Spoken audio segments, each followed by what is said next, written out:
किसान की ना कोई जाति होती है ना कोई धर्म। मिट्टी से उपजा ये वो पौधा होता है जो हर किसी को छांव देता है।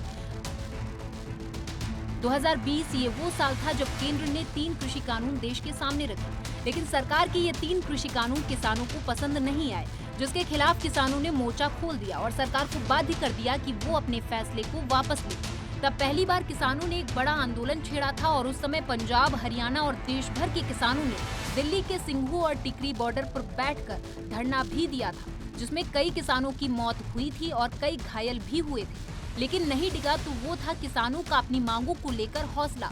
उस वक्त ऐसी स्थिति हो गई थी कि सरकार को अपना फैसला वापस लेना पड़ा था और खुद प्रधानमंत्री मोदी ने वर्चुअली आकर सभी को ये खबर भी दी थी कि तीनों कृषि कानून वापस लिए जाते हैं। खैर, उस समय किसानों की अन्य मांगे भी थी जिस पर सरकार ने तब तो सहमति जता दी थी, लेकिन समय बीतने के बाद शायद सरकार अपने वादे भूल गई, लेकिन ये किसान उन वादों को नहीं भूले। इस बार किसान वहीं से अपनी बात को आगे बढ़ाना चाह रहे हैं। इस बार उन्होंने करीब 1 दर्जन मांगे सामने रखी हैं। इनमें मुख्य मांग है स्वामीनाथन आयोग की सिफारिश के मुताबिक सभी फसलों के लिए न्यूनतम समर्थन मूल्य पर एक कानून लाना।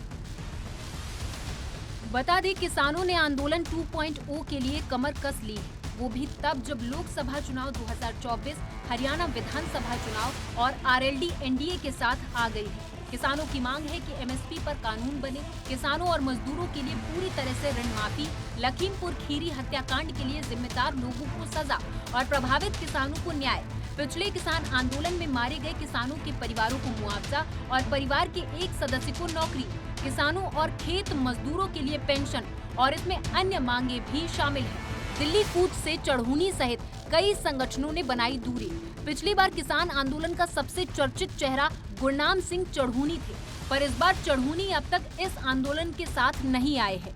खबर है कि हरियाणा और पंजाब के किसान संगठनों के दिल्ली कूच से बीकेयू के गुरनाम सिंह चढ़ूनी गुट ने खुद को अलग कर लिया है। उन्होंने कहा कि दिल्ली कूच का ऐलान सभी संगठनों की राय से नहीं किया गया।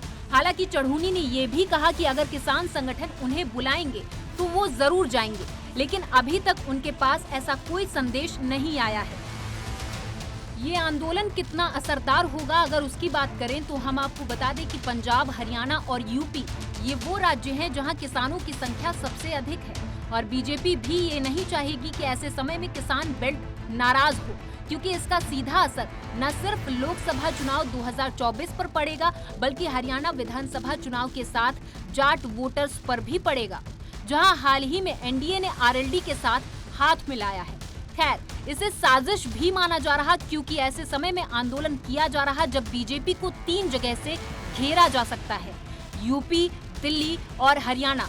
खैर, माना ये भी जा रहा है कि इस बार का आंदोलन चुनाव को ध्यान में रखते हुए कम ही दिनों में खत्म हो जाएगा।